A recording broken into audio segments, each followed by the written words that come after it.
तो last class तक हमने सेमीकंडक्टर का बेसिक सब पढ़ लिया था, फिर हमने डायोड क्या होते हैं ये पढ़ लिया था, special purpose diode, zener diode, rectifiers में उसका एप्लीकेशन ये सब पढ़ लिया था, LED, photo diode, solar cell, ये सारी चीजें हमारी कवर हो चुकी थी। अब सेमीकंडक्टर में हमने अपना नेक्स्ट स्टेप स्टार्ट करी ट्रांजिस्टर। तो ट्रांजिस्टर कैसे बनता है ये मैं बता चुका था, ट्रांजिस्टर को कैसे सर्किट में कनेक्ट करते हैं, उसके कॉन्फ़िगरेशन क्या क्या होते हैं लास्ट में वो बता रहा था। एक्टिव मोड में उसकी वर्किंग क्या होती है हमने पढ़ लिया था, और एक्टिव मोड में वर्किंग पढ़ने से हमें समझ में आया था कि उसका जो कंस्ट्रक्शन था उसमें कुछ खास चीजें का ध्यान क्यों रखा गया था। इमिटर में डोपिंग ज्यादा क्यों करते हैं, कलेक्टर में मॉडरेट डोपिंग से काम चल जाता है, बेस को लाइटली डोप करते हैं, बेस की थिकनेस भी सबसे कम होती है, तो ये सब क्यों करा था वो हमको समझ में आ रहा था वर्किंग पढ़ के। जो वर्किंग करी थी हम पढ़ी थी हमने, वो होने के लिए बेस्ट पॉसिबल वर्किंग होने के लिए जो हमने स्टार्टिंग में चीजें बताई थी, इमिटर में डोपिंग ज्यादा करना, बेस को लाइटली डोप करना, ये सारी चीजें रिक्वायर्ड होती है तो प्रॉपरली वर्क कर पाता है ट्रांजिस्टर। अब वर्किंग पढ़ने के बाद फिर मैंने बताया था कि सेम वर्किंग के लिए, सेम पोटेंशियल ड्रॉप्स अप्लाई करने के लिए मैं अलग अलग डायग्राम बना सकता हूँ सर्किट में। तो जो डायग्राम थे एक तरह से सर्किट में बैटरी लगाने का तरीका था, उन्हें कहा जाता है कॉन्फ़िगरेशन ऑफ ट्रांजिस्टर। तो हम 3 तरह के ट्रांजिस्टर कॉन्फ़िगरेशन पढ़ते हैं हमारे कोर्स में, 3 तरह के कॉन्फ़िगरेशन है, namely common base, common emitter and common collector. In this configuration diagram जो है, सर्किट डायग्राम जो है वो बस अलग दिखता है, बाकी ट्रांजिस्टर के अंदर हम सेम चीजें, पूरी की पूरी वर्किंग सेम होती है। कॉमन बेस में बेस को कॉमन रखते हुए 2 सेल लगा दिए जाते इस तरह से, और वही वाले पोटेंशियल ड्रॉप डेवलप कर दो कलेक्टर और बेस जंक्शन, और बेस और इमिटर जंक्शन में सेम पोटेंशियल ड्रॉप करो तो सब सर्किट में सेम वर्किंग हो जाएगी। कॉमन इमिटर में हम ट्रांजिस्टर में इमिटर को कॉमन रखते हुए 2 सेल लगा देते, तो यहाँ एक सेल ये लगाया और दूसरा सेल इमिटर कॉमन रखते हुए यहाँ लगा। थोड़ा बड़ा सर्किट बना देता हूँ आपको अच्छे से दिखाई देगा। कॉमन इमिटर कॉन्फ़िगरेशन में सर्किट जो होता है उसमें इमिटर ब्रांच कॉमन रखते हुए 2 सेल लगे हुए होते हैं, तो एक इमिटर को कॉमन रखते हुए एक सेल इधर और दूसरा यहाँ पर। अप्रोप्रिएट वोल्टेजेस सेल के चूज कर लेंगे जिससे कि हर केस में सेम पोटेंशियल ड्रॉप्स आ जाए। और कॉमन कलेक्टर कॉन्फ़िगरेशन में कलेक्टर को कॉमन रखते हुए 2 सेल हम लगा देते हैं, तो एक सेल तो ये हो जाता है और दूसरा सेल यहाँ हो जाता है, ठीक है। अब तीनों ही सर्किट में वर्किंग ऑफ ट्रांजिस्टर सेम है, तो हर सर्किट में करंट वरंट तो बिल्कुल एक जैसा आ सकते हैं अगर पोटेंशियल ड्रॉप एक जैसे क्रिएट करें ना। तीनों में ही कुछ करंट्स वगैरह को हमने इनपुट आउटपुट डेजिग्नेट कर दिया था। जैसे यहाँ पर कॉमन बेस में इमिटर को बोलते हैं हम इनपुट और कलेक्टर को बोलते हैं output, and the ratio of output current to input current is called current gain. यहाँ पर हमने इमिटर के करंट को कहा था इनपुट और कलेक्टर के करंट को कहा था मैंने output, and the ratio of this two current is called current gain. तो current gain it was defined as I output divided by I input, and this ratio for common base configuration is written as alpha। इस ratio को अपन alpha letter से designate कर दिया था हमने। Alpha का मतलब हो जाता है IC by IE। ऐसे हमने कॉमन इमिटर कॉन्फ़िगरेशन में भी चीजें करी थी। कॉमन इमिटर में इमिटर करंट कॉमन है तो उसका कुछ नाम नहीं होता है, बेस करंट को आप इनपुट बोलते हैं और कलेक्टर करंट का आउटपुट होता है, तो ये हमारा आउटपुट और बेस करंट ऑफ इनपुट कहलाता है। यहाँ जो करंट गेन आती है उसको हम बीटा लेटर से रिप्रेजेंट करते हैं, उसे लिखते हैं IC upon IB। And last जो कॉन्फ़िगरेशन है वहां की करंट गेन गामा लेटर से रिप्रेजेंट करते हैं। कलेक्टर की ब्रांच ऑफ कॉमन है तो उसमें जो करंट है उसका कुछ नाम नहीं होगा, पर बाकी जो 2 करंट है उसमें से बेस का करंट ऑफ इनपुट कहलाता है एंड इमिटर का करंट ऑफ आउटपुट कहलाता है। तो now emitter current upon base current, this is the current gain of common collector configuration. In current gain का आपस में रिलेशन भी होता है, अल्फा बीटा गामा का आपस में रिलेशन भी हम डिफाइन कर सकते थे बाय केसीएल। हमने पहले ही डिफाइन कर दिया था कि IE is IB plus IC, और ये IB जो होता है वो बहुत स्मॉल होता है, it is very small, it is tending to 0। IE is nearly equal to IC, सब पढ़ चुके थे है ना। तो ये जो अल्फा होता है it is nearly equal to 1 but less than 1। Alpha 1 के बराबर क्यों होता है, क्योंकि दोनों करंट लगभग बराबर होते हैं, but still IC current is lesser than IE, ये करंट इससे कम है, इसलिए अल्फा की वैल्यू क्या आएगी, इससे छोटी आएगी। कितनी आती है, तो 0.99, 0.98, 0.97 इस टाइप की कुछ वैल्यूज आती है। चलिए बीटा, वो IC by IB, IC तो काफी बड़ा होता है IB से, तो बीटा नंबर बड़ा आता है, 50 से लेके 500 तक ऐसी रेंज में लाई कर सकता है। 50 होता है, 100 भी होता है, 200, 250, 300 ऐसे नंबर भी मिल सकते हैं हमको। नॉर्मली 200 के आसपास दिया जाता है हमको।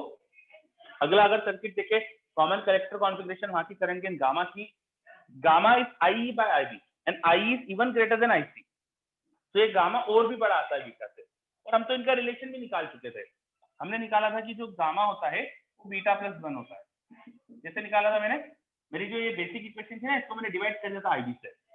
इस इक्वेशन को IB से डिवाइड करो दोनों तरफ, तो यहाँ IE by IB will become gamma, IB तो ये 1 हो गया, और IC by IE उसको मैंने बीटा लिख दिया, IC by IB उसको बीटा लिख दिया। तो ये इक्वेशन आ गई थी हमारी, है ना। फिर मैंने एक IE से डिवाइड, सॉरी IC से डिवाइड करके भी मैंने एक इक्वेशन और डिराइव करी थी।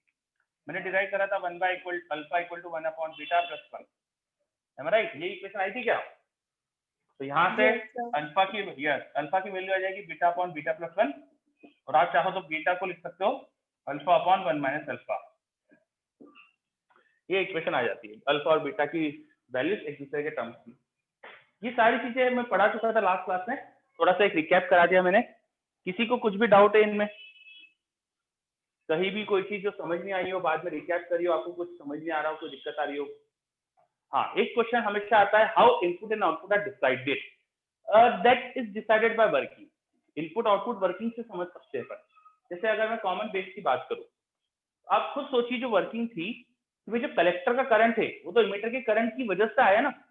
इमीटर से चार्ज के लिए इमिट हुए थे, उनको कलेक्टर ने कलेक्ट करा, तो इमीटर का करंट एज अ इनपुट काम करेगा, और कलेक्टर का current is a consequence of that input.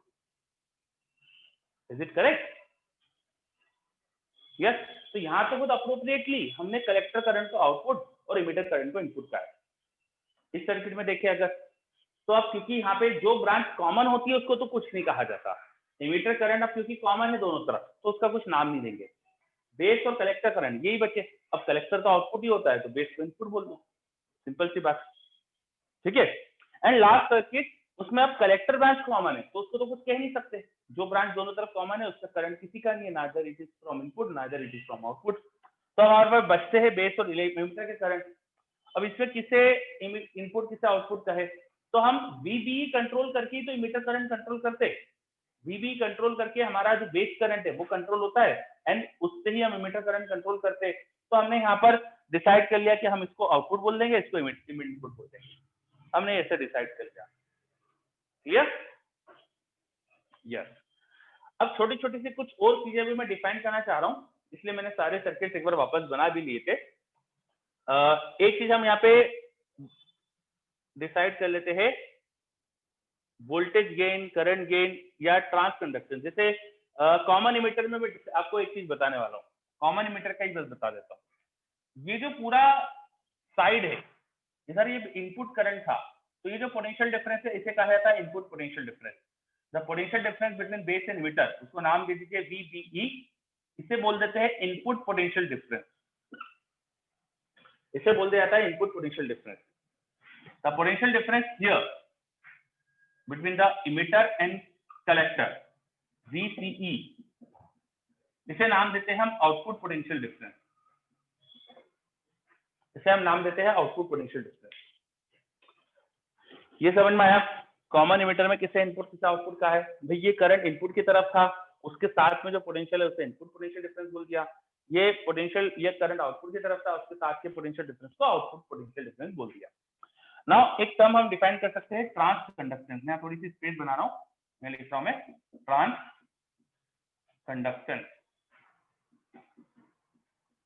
Trans conductance, transconductance is defined as ratio of current by potential. कौन सा करंट? आउटपुट वाला। कौन सा पोटेंशियल? इनपुट वाला। जो करंट हमें आउटपुट में मिल रहा है और जो इनपुट का पोटेंशियल लगाया था, इनका रेशियो इस ट्रांस कंडक्टेंस। और मैं कॉमन मीटर से क्यों बता रहा हूं, क्योंकि काफी यहाँ पर अपन अच्छे से समझ सकते हैं। VBE, it was the key factor to control collector current, am I right? VBE, base emitter का पोटेंशियल डिफरेंस, वो कंट्रोल करके हम इमीटर से चार्ज के रेट कितने इमिट होंगे ये कंट्रोल कर सकते हैं, और उधर कलेक्टर में फिर वही चार्ज के रेट जाते हैं, कलेक्टर उन्हीं को कलेक्ट करता है। तो actually collector current was controlled by VBE, if you remember working, then आप उसको अच्छे से समझ में आएगा। तो collector current is a consequence of VBE, hence it is more appropriate to define this factor transconductance। Transconductance को हम GM से रिप्रेजेंट करते हैं, GM, ठीक है। ये डिफाइन होता है I output upon V input. I output in current common emitter configuration, common emitter configuration में I आउटपुट क्या होता है, IC, और V इनपुट क्या था, VBE। तो इनका रेशियो जो है उसे बोलते हैं ट्रांसकंडक्टेंस। चलिए, ये ट्रांसकंडक्टेंस एनसीईआरटी में नहीं दिया है, लेकिन मैंने कुछ किताबों में देखा है, आपकी बुक्स वगैरह में दे देते हैं यार, लोग पूछ लेते हैं कभी कभी, तो आप लोगों को दिक्कत नहीं आए इसलिए बता दिया कि व्हाट इज ट्रांसकंडक्टेंस, ठीक है। चलिए फिर एक चीज और पढ़ते हैं अपन। ये जो हमने करंट गेन पढ़ी थी, आउटपुट और इनपुट करंट का रेशियो, ये अगर मैं डीसी करंट लूंगा तो इसे बोलते हैं डीसी करंट गेन। अगर मैं एसी करंट ले लूं, मतलब चेंज ले लूं, एसी का मतलब यहाँ पे चेंज का होता है, हम बीटा एसी भी डिफाइन कर सकते हैं। Beta AC is defined as change in output current upon change in input current. Beta AC and beta DC, दो तरह के हमारे पास बीटा की वैल्यू हो जाएगी। बीटा नॉर्मल डीसी वाला होगा डीसी करंट का रेशियो, और बीटा एसी का मतलब होगा अगर मैं कलेक्टर करंट में और इमिटर बेस करंट के चेंजेस का रेशियो निकालूं तो वो बीटा एसी कहलाता है। अगर हम करंट के चेंज का रेशियो लेते हैं तो उसे कहते हैं एसी करंट के। ये समझ में आ रहा है, ठीक है। चलिए, तो एक दो छोटी छोटी सी चीजें मैंने और डिफाइन करी यहाँ पर, और मैंने ये कॉमन इमिटर के लिए लिखी है, बाकी के लिए भी आप लिख सकते हो। जैसे मैंने कॉमन इमिटर के लिए बीटा एसी लिखा है, जैसे अल्फा एसी और गामा एसी भी लिख सकते हैं। What is beta AC? It is just ratio of I output and I input के चेंज का रेशियो है। यहाँ पे बस चेंज का रेशियो है। अगर कोई आई इनपुट को चेंज करे, आई बी को चेंज करे, तो उससे करस्पॉन्डिंग आई सी भी चेंज हो रहा है, तो इनके चेंजेस का जो रेशियो है that is defined as beta AC. और नॉर्मल जो डीसी करंट का रेशियो था उसे बोलते थे सिर्फ बीटा, ठीक है। चलिए, ऐसे गामा एसी भी डिफाइन कर सकते हो, अल्फा एसी भी डिफाइन कर सकते हो, है ना। उनके रिलेशन भी आप निकाल सकते हो, सेम टाइप के रिलेशन आएंगे। ट्रांसकंडक्टेंस आप बस रट लीजिए, फिलहाल आपको याद करना है इसे। What is transconductance? Transconductance is defined as output current upon input potential का रेशियो। भाई V बाय I ये रेजिस्टेंस होता है, V अपॉन I रेजिस्टेंस होता है, उसका उल्टा जो चीज होती है उसे कंडक्टेंस बोलते हैं, रेजिस्टेंस के इनवर्स को। और ये एक तरह से कंडक्टेंस निकाल रहे हैं, लेकिन ये आउटपुट वाला करंट है और इनपुट वाला पोटेंशियल है, तो ये दोनों अलग जगह के हैं। इधर का करंट और इधर का पोटेंशियल, इनका रेशियो है, इसलिए ट्रांस वर्ड लगा दिया साथ, ट्रांसकंडक्टेंस। Yes sir. ओके, तो ये अपन ने कुछ चीजें डिफाइन कर दी, अल्फा बीटा गामा डिफाइन कर दिया। इनके ऊपर क्वेश्चन खूब आते हैं अल्फा बीटा गामा पर, इन पे क्वेश्चन नीट में भी आते हैं, मेंस में भी आए हैं कई बार, है ना। तो ये अच्छे से याद होना चाहिए रिलेशंस इनके। आगे बढ़ते। अच्छा, इस बार का जरूरी नहीं कि ये सिलेबस में रहे, सीबीएसई ने हटा दिया है सिलेबस में से इसको, और नीट का भी सिलेबस पता नहीं हमें, पिछले साल तक तो था ही अभी, तो अब कंफर्म नहीं है कि इस साल रहेगा कि नहीं, हो सकता है ये हट भी जाए बच्चों, है ना। आगे बढ़ते। अब बेसिक बेसिक सब पढ़ लिया अपन ने, अब ट्रांजिस्टर को पढ़ ही क्यों रहे, इस चीज पे आते।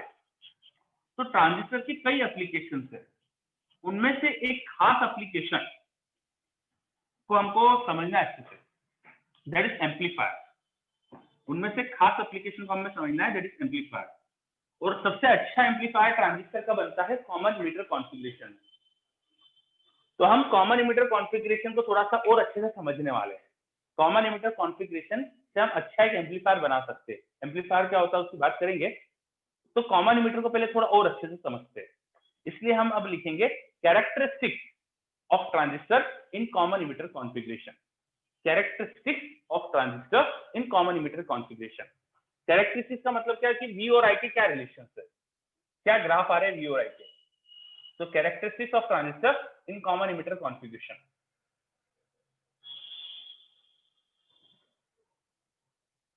देखिए, कैरेक्टरिस्टिक्स इन कॉमन इमिटर के लिए ऐसा कुछ सर्किट लिया मैंने, ये दोनों बैटरी वेरिएबल है, एक रेजिस्टेंस बेस वाली ब्रांच में लगा है उसको मैंने RB बोल दिया, एक रेजिस्टेंस कलेक्टर वाली ब्रांच में लगा है उसको RC बोल दिया। इमिटर वाली ब्रांच में मैंने कोई रेजिस्टेंस लगाया नहीं फिलहाल, आप चाहो तो लगा भी सकते हो। यहाँ अगर कुछ रेजिस्टेंस होगा तो उसे RE कहेंगे, पर फिलहाल हमने नहीं लगाया, कोई जरूरत नहीं इसको लगाने की। तो मैंने क्या सर्किट बनाया, मैंने बेस की तरफ एक रेजिस्टेंस लगा दिया था और कलेक्टर की तरफ भी एक रेजिस्टेंस लगा दिया। जो बेस के टर्मिनल के साथ रेजिस्टेंस जुड़ा है उसे मैंने आरबी बोल दिया, कलेक्टर के टर्मिनल के साथ जो रेजिस्टेंस है उसे मैंने आरसी कह दिया। बेस की तरफ जो बैटरी है इट इज वेरिएबल, और इस बैटरी का पोटेंशियल अब डायरेक्टली बेस और इमीटर का पोटेंशियल डिफरेंस नहीं है, तो यहाँ का पोटेंशियल डिफरेंस बेस और इमीटर का अलग होगा और ये बैटरी का पोटेंशियल अलग है। इसको नाम दे दिया मैंने VBB। वैसे ये बैटरी को मैंने नाम दिया VCC। ये पॉइंट कलेक्टर, ये पॉइंट इमीटर, इनके बीच का पोटेंशियल डिफरेंस भी कुछ अलग चीज होगी। यहाँ उसके लिए वोल्टमीटर लगा सकते हो मेजर करने के लिए, यहाँ वोल्टमीटर लगा सकते हो मेजर करने के लिए। पोटेंशियल डिफरेंस क्या है, करंट मेजर करने के लिए एमीटर लगा सकते हो, यहाँ भी करंट मेजर करने के लिए एमीटर लगा सकते हो। तो ये सर्किट बनाया है, अपना नॉर्मल ट्रांजिस्टर का सर्किट बनाया है कॉमन एमीटर कॉन्फ़िगरेशन में। मैंने यहाँ वोल्टमीटर एमीटर, यहाँ वोल्टमीटर एमीटर दिखाया है। अगर हमको करंट मेजर करना है तो एमीटर, वोल्टेज डिफरेंस मेजर करने के लिए वोल्टमीटर। जो बैटरी बेस की तरफ लगी उसको VBB कह दिया, तो कलेक्टर की तरफ लगी उसको VCC कह दिया। कुछ तो कहना था, कलेक्टर की तरफ लगी इसलिए VCC कह दिया। चलिए, इज इट क्लियर? सर्किट क्या बनाया है मैंने?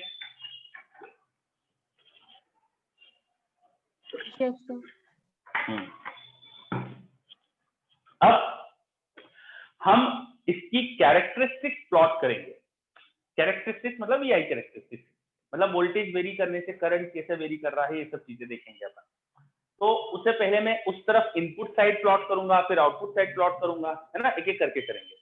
इनपुट साइड पहले प्लॉट करते हैं। इनपुट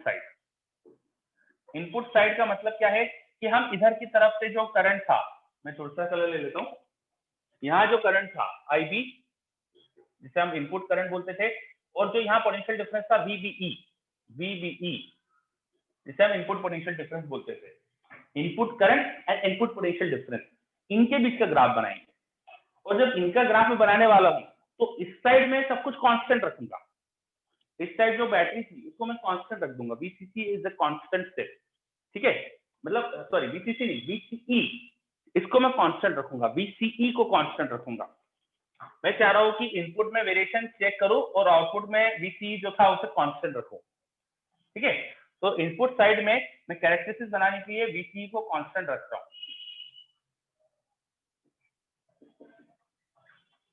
सबसे पहला मेरा क्वेश्चन आपसे है, मैं कैसे इंश्योर कर सकता हूं कि VCE कांस्टेंट रहे? ये कैसे इंश्योर कर सकता हूं मैं? बताओ मुझे, कोई तरीका बताइए। भाई कलेक्टर एमीटर का पोटेंशियल डिफरेंस कांस्टेंट है, इसके लिए मैं क्या कर सकता हूं? बोलो।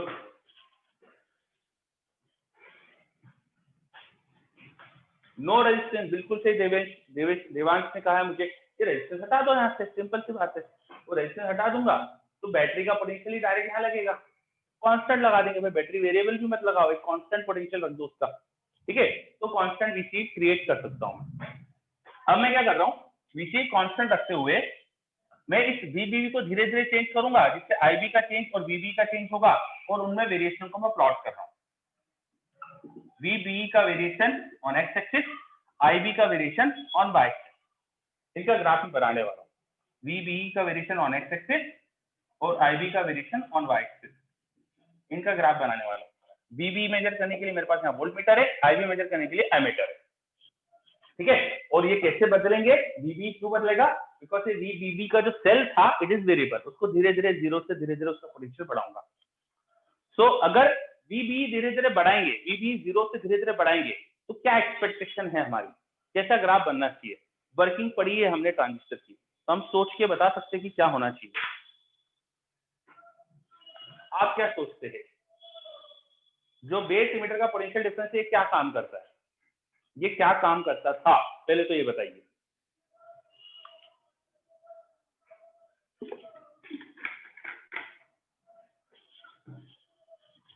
बेस इमीटर का पोटेंशियल डिफरेंस क्या काम करता था? डिफ्यूजन क्रिएट कराता था, बिल्कुल सही।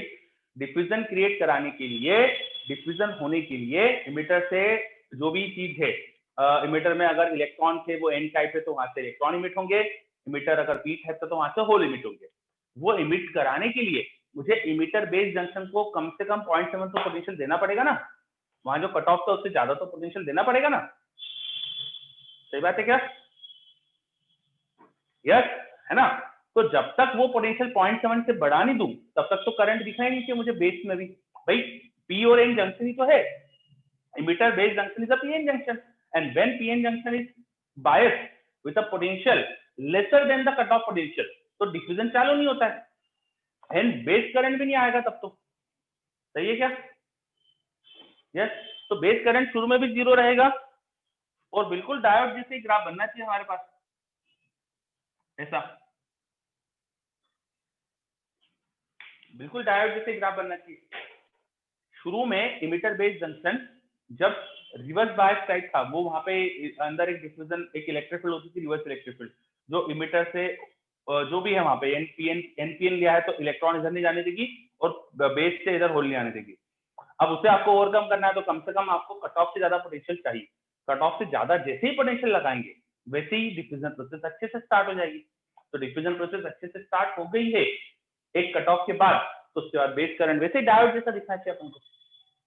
सही है क्या? डायोड का ही तो काम हो रहा था वहां पे बेसिकली, तो डायोड की कैरेक्टरिस्टिक्स बनना चाहिए। एक फर्क होगा यहाँ पे, इमिटर से जितने चार्ज कैरियर इमिट होते हैं वो सबके सब बेस के करंट में नहीं जाते, बेस में वो थोड़ा सा रुक के फिर कलेक्टर की तरफ चले जाते हैं। तो बेस का जो करंट होता था वो बहुत माइनॉरिटी के बेस के जो चार्ज कैरियर थे, बेस में कम डोपिंग से जो थोड़े वो चार्ज कैरियर थे, वो जो इमिटर जा रहे थे उनकी वजह से होता है, और थोड़े बहुत अगर चार्ज कैरियर बच जाते हैं बेस में उनकी वजह से रहता है। तो बेस करंट बस कम होता है, होता डायोड जैसा ही बिल्कुल सारी चीजें, बस उसका फ्रैक्शन कम होता है।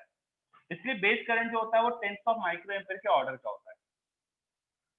इसका जो ऑर्डर होता है वो टेंस ऑफ माइक्रो एम्पियर के ऑर्डर का है। रीजन भी अगेन रिपीट कर रहा हूँ, इमिटर से जो चार्ज कैरियर इमिट हो रहे थे वो मेनली बेस करंट पे जाते ही नहीं है, वो तो कहा जाते हैं कलेक्टर करंट में। तो इमिटर के चार्ज कैरियर का बहुत माइन्यूट फ्रैक्शन बचता है जो बेस करंट में जाता है, एंड बेस से बहुत लाइटली डोप्ड बेस से जो थोड़े बहुत चार्ज कैरियर इमिटर जा रहे थे उनकी वजह से बेस करंट है। तो बेस करंट बस अमाउंट में कम है और होगा बिल्कुल वही डायोड कैरेक्टरिस्टिक। सही है क्या? Is it understood? Yes, okay. So base emitter का potential difference and base current मतलब input potential difference and input current, इनके बीच का जो ग्राफ है वो हमने बनाया। That graph is just diode characteristic and after forward biasing, एक तरह से इस नी पॉइंट के पहले तो फॉरवर्ड बायसिंग ढंग से हुई नहीं, तो नी पॉइंट के बाद देखिए अगर base emitter junction proper forward bias जब हो गया है, आफ्टरवर्ड हमें इस तरह का ग्राफ दिखेगा। ये हमें बता रहा है कि बहुत माइन्यूट से अगर मैं वीबी में चेंज करूंगा तो आईबी में काफी चेंज होगा, मतलब इमिटर करंट में भी काफी चेंज होगा। इमिटर करंट में बहुत तेजी से इंक्रीमेंट होगा अगर मैं बेस करंट में बेस इमिटर का पोटेंशियल डिफरेंस बहुत स्मॉल अमाउंट से बढ़ाऊंगा।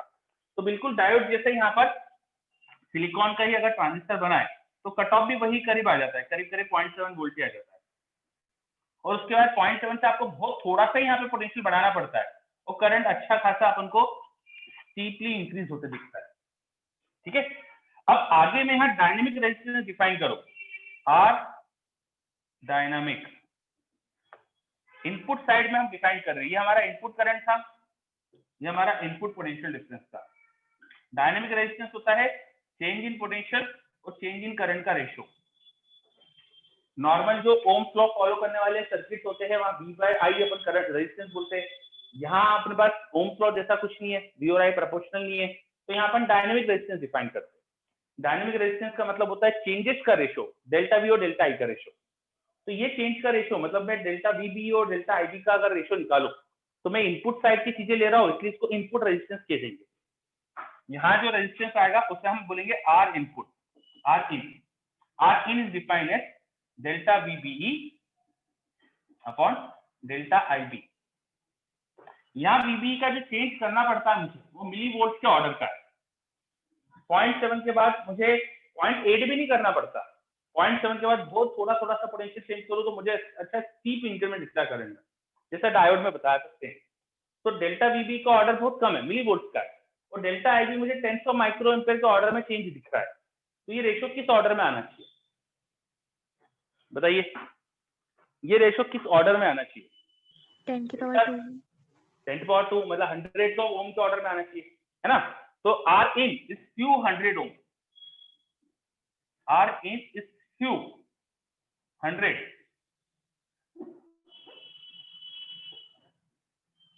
ohms, few hundred ohms रहता है। तो सेमीकंडक्टर के हिसाब से अगर सोचे, सेमीकंडक्टर्स में नॉर्मल रेजिस्टेंस किलो ओम्स में होते हैं। सेमीकंडक्टर में मिली एम्पियर का करंट आता है जब वोल्टेज क्यू वोल्ट लगता है, तो normally resistance milli ampere kilo ohms के ऑर्डर का होता है। किलो ओम के रेजिस्टेंस नॉर्मल होते हैं सेमीकंडक्टर में, पर ये आ रहा है few hundred ohm. So this is a small resistance considering semiconductor. Semiconductor के हिसाब से रेजिस्टेंस बहुत छोटा है, इसलिए इसे बोलते हैं it is a small resistance. तो आर इन यहाँ पे स्मॉल है, स्मॉल इनपुट रेजिस्टेंस। आप ये देखेंगे कई जगह ऐसा लिखा रहता है, स्टेटमेंट लिख देते हैं कि कॉमन मीटर कॉन्फ़िगरेशन का इनपुट रेजिस्टेंस स्मॉल है, कॉमन मीटर कॉन्फ़िगरेशन का इनपुट रेजिस्टेंस स्मॉल है, या जो बेस इमीटर जंक्शन है इसका रेजिस्टेंस स्मॉल है। तो वो इसलिए कहा जा रहा है, ये यहाँ पे जो बताया मैंने। आ रहा है क्या समझ में? यस। चलिए, तो ये मैंने डायनेमिक रेजिस्टेंस इनपुट साइड का भी निकाल दिया, इनपुट साइड की कैरेक्टरिस्टिक्स बना दी। ठीक है, इनपुट साइड के कैरेक्टरिस्टिक्स का मतलब input potential difference that is VB and input current IB के कैरेक्टरिस्टिक्स प्लॉट करें। अब आउटपुट की तरफ चलते हैं, आउटपुट की तरफ चलते हैं। तो यहाँ जो करंट है कलेक्टर में, this was our output current, और यहाँ जो पोटेंशियल ड्रॉप था VCE, this was our output potential difference. ठीक है, इनके बीच का जो ग्राफ होगा उसे बोलेंगे output characteristics. Output characteristics is between IC and VCE. Output characteristic is between IC and VCE.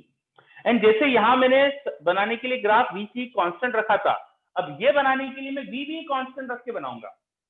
ये बनाने के लिए मैं VB को कांस्टेंट रख के फिर प्लॉट करूंगा, VB को कांस्टेंट रखूंगा और फिर ये ग्राफ प्लॉट करूंगा। समझ में आ रहा है? जिस तरह से इनपुट कैरेक्टरिस्टिक्स बनाने के लिए आउटपुट पोटेंशियल कांस्टेंट रख के अपन ने चीजें करी थी, अब आउटपुट कैरेक्टरिस्टिक्स बनाने के लिए मैं इनपुट का पोटेंशियल VB को कांस्टेंट रख के फिर चेक करूंगा चीजें। सही है क्या? है ना? अब मुझे बताइए, VCE को 0 से स्टार्ट करते हैं, धीरे धीरे अपन धीरे धीरे बढ़ाते हैं VCE को। तो VCE को बढ़ाने से पहले मुझे थोड़ा सा आप वर्किंग बताइए, याद करिए वापस से कि बेस इमिटर जंक्शन को हम फॉरवर्ड बायस में रखते थे, बेस कलेक्टर जंक्शन को हम रिवर्स बायस में रखते थे। रिवर्स बायस में रखने का रीजन क्या था वहां पे, बताइए? Base collector junction reverse bias में क्यों रखते थे? एनीवन जल्दी? सर वो होल्स या इलेक्ट्रॉन्स को एक्सेलरेट करवाने के लिए। चले जाए।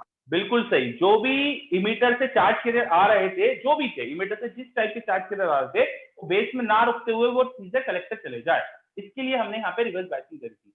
That reverse bias is required to pull the charges towards, to pull the free electrons or free holes, the charge carriers towards collector.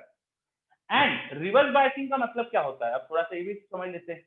क्या किसी डिप्लीशन लेयर में कुछ इलेक्ट्रिक फील्ड ऑलरेडी होती है? यस, होती है, वहां पर रिवर्स डायरेक्शन में होती है, वो ऑलरेडी रिवर्स डायरेक्शन में होती है। तो क्या तुम वहां बाइसिंग ना करो, कुछ पोटेंशियल ड्रॉप ना लगाओ, बेस कलेक्टर के बीच में अगर कुछ भी पोटेंशियल ड्रॉप ना हो, तब भी इलेक्ट्रिक फील्ड होगी क्या वहां? यस सर, होती है। वहां पे रिवर्स डायरेक्शन में होती है, जो हमको चाहिए वही डायरेक्शन में है ना? तो अगर बेस इमीटर में मैं पोटेंशियल ड्रॉप ना लगाऊं, सॉरी बेस कलेक्टर में अगर पोटेंशियल ड्रॉप ना भी लगाऊं, तो भी वहां एक इलेक्ट्रिक फील्ड होती है। Clear? Yes. Now what do you expect if VCE is 0? VCE अगर 0 है तो क्या सोच रहे हो आप, क्या होना चाहिए? सर थोड़ा सा करंट रहेगा। सही सही सोचो, अच्छे से दिमाग लगाओ थोड़ा सा। मैंने घुमा दिया है थोड़ा आप लोगों को, थोड़ा दिमाग लगाओ।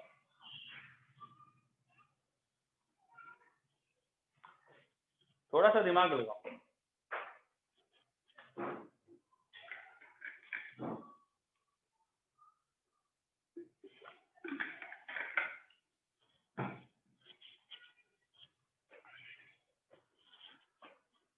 किसे 0 करा है मैंने यहाँ पर? सोचो किसे 0 करा है। और जब ये समझ रहे थे अपन, तो किस पोटेंशियल डिफरेंस की बात चल रही थी? मैंने VCE, CE कलेक्टर इमीटर का पोटेंशियल डिफरेंस, कलेक्टर इमीटर का पोटेंशियल डिफरेंस 0 करा है। और जब मैं समझा रहा था तो मैं बात किसकी कर रहा था? बेस इमीटर के, बेस कलेक्टर के पोटेंशियल डिफरेंस की। समझ रहे हो? जब मैं आपको समझा रहा था तो सपोज ये ट्रांजिस्टर था, ये बेस था और ये कलेक्टर था, इनके बीच के पोटेंशियल डिफरेंस को लेकर मैं चीजें समझा रहा था। और अभी किसे जीरो कराया भाई, इमिटर और कलेक्टर के बीच का VCE का पोटेंशियल डिफरेंस हमने जीरो कराया। समझ में आई क्या बात? यस पर बिल्कुल सही बोल रहे हो। पर बोल सकते हो क्या लाउडली? सर मतलब फिर दोनों ही जो लेंगे वो फॉरवर्ड बायस में हो जाएंगे और फिर सैचुरेशन करंट हो जाएगा। बिल्कुल सही, जीरो करंट हो जाएगा, दोनों ही फॉरवर्ड बायस में हो जाएंगे एक तरह से। बिल्कुल सही। अगर हमने VCE को जीरो करा है, कलेक्टर और इमिटर का पोटेंशियल डिफरेंस जीरो है, और इसे तो हमने फॉरवर्ड बायस में रखा था, इसे हमने फॉरवर्ड बायस में रखा था, ये सपोज N था, ये P था, ये N था, तो जीरो पोटेंशियल ड्रॉप के लिए जैसा तुमने यहाँ पोटेंशियल लगाया था उसको उल्टा यहाँ लगाएंगे। आपने यहाँ पे P को N के कंपेयर में हायर पे रखा, तो अब P के कंपेयर में N वहां उतना ही लोअर पे हो जाएगा जीरो पोटेंशियल के लिए। VCE जीरो आने के लिए जितना पोटेंशियल डिफरेंस यहाँ था उतना ही अब यहाँ आ जाएगा। यहाँ अगर P हायर पे था तो वहां भी P के कंपेयर में लोअर पे हो जाएगा, मतलब P हायर पे ही है। समझ रहे? मतलब यहाँ से यहाँ 0.7 अगर बढ़ रहा है तो यहाँ 0.7 ड्रॉप हो रहा है, तभी तो जीरो आएगा। अगर इमिटर से बेस में 0.7 पोटेंशियल अप हुआ तो बेस से कलेक्टर 0.7 ड्रॉप होगा, तभी तो जीरो आएगा। और यहाँ से यहाँ पोटेंशियल ड्रॉप हुआ मतलब ये पीएन जंक्शन फॉरवर्ड बायस में आ गया है। मतलब यहाँ हमने इस पीएन जंक्शन जो पहला वाला था इमिटर बेस, इसे मैंने फॉरवर्ड बायस में करके रखा था, मैंने VB इतना लगाया था कि फॉरवर्ड बायसिंग में आ गई, फॉरवर्ड बायसिंग हो गई। बेस इमिटर का पोटेंशियल डिफरेंस इतना लगाया, फॉरवर्ड बायसिंग हो गई, मतलब 0.7 के आसपास लगा दिया, 0.7 के आसपास हमें करंट मिल जाता है तो उतना लगा दिया। एंड एट दैट पोटेंशियल अब VCE जीरो करने पर बेस कलेक्टर भी तो फॉरवर्ड बायस में आ गया। फॉरवर्ड बायस रिक्वायर्ड था क्या मुझे वहां? नहीं। अगर बेस कलेक्टर में फॉरवर्ड बायसिंग हो गई तो इलेक्ट्रिसिटी खत्म हो गई वहां। तो जो एमिशन हो रहा था एमिटर से, जो इलेक्ट्रॉन या होल जो भी आ रहे थे बेस में, वो क्या आप कलेक्टर जा पाएंगे? नहीं जा पाएंगे। सही है क्या? वहां की रिवर्स इलेक्ट्रिक फील्ड खत्म कर दिया आपने तो। Yes sir. ठीक है, because that reverse electric field is zero, so current will be zero. Collector current zero से स्टार्ट होता है when VCE is zero. When VCE is zero, collector current should be zero. Is it clear?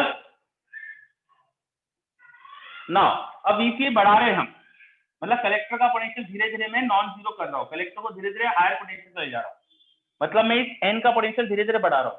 तो ये junction धीरे धीरे actually reverse biasing में होते जाएगा। सही है ना? और रिवर्स बायसिंग आ रही है, इसका मतलब वहां इलेक्ट्रिक फील्ड आ रही होगी, एक तरह से इलेक्ट्रिक फील्ड डेवलप होने लगेगी वहां। वो इलेक्ट्रिक फील्ड डेवलप होने लगेगी तो इलेक्ट्रॉन जो या होल जो भी आ रहे थे बेस में, वो अब टुवर्ड कलेक्टर पुल हो पाएंगे, बिकॉज वहां रिवर्स इलेक्ट्रिक फील्ड प्रेजेंट हो जाएगी। क्लियर?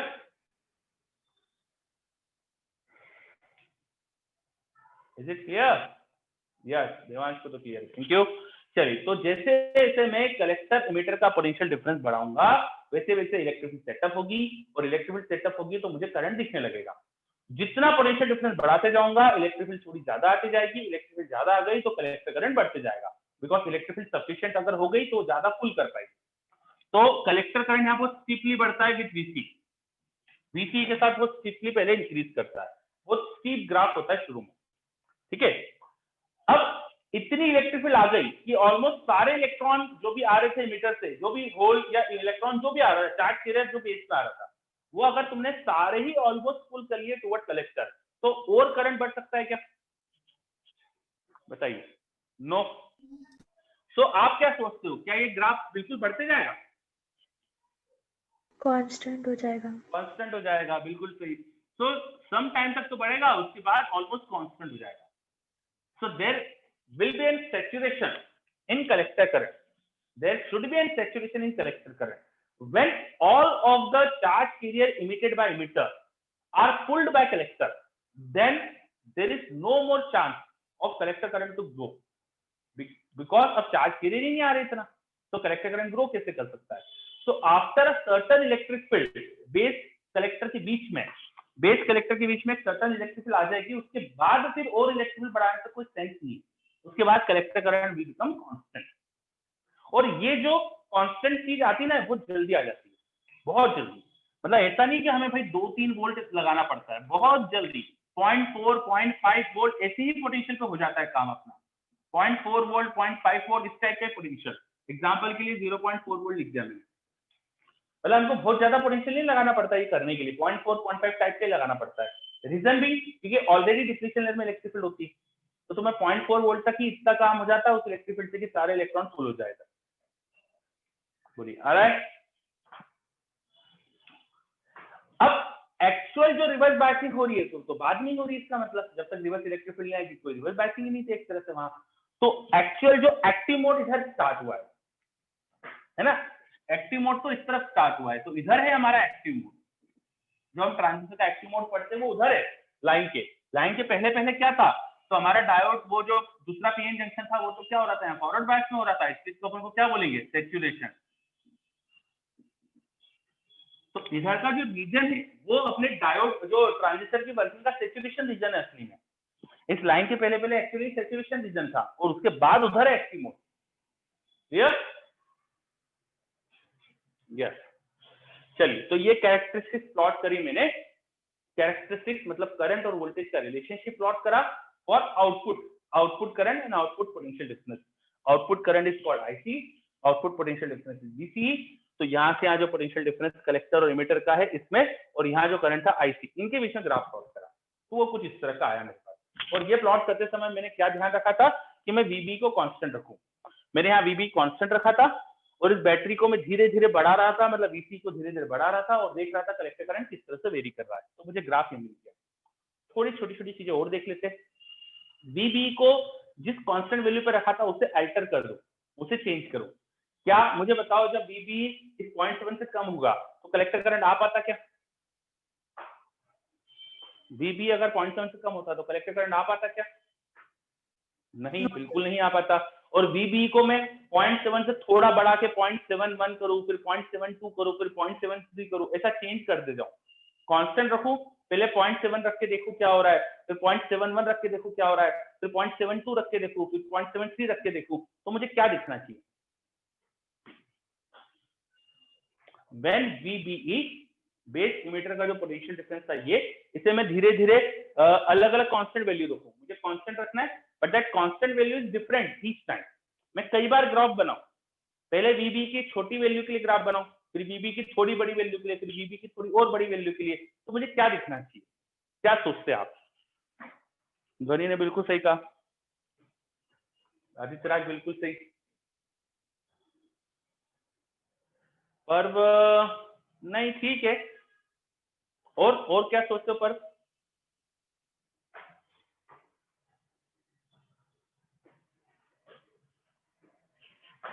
बाकी बच्चे भी रिप्लाई कर सकते हैं, आपको मना नहीं करा है मैंने, है ना। 2-3 बच्चे रिप्लाई कर रहे, तो ऐसा नहीं कि इन्हें बोला और आपको मना करा है।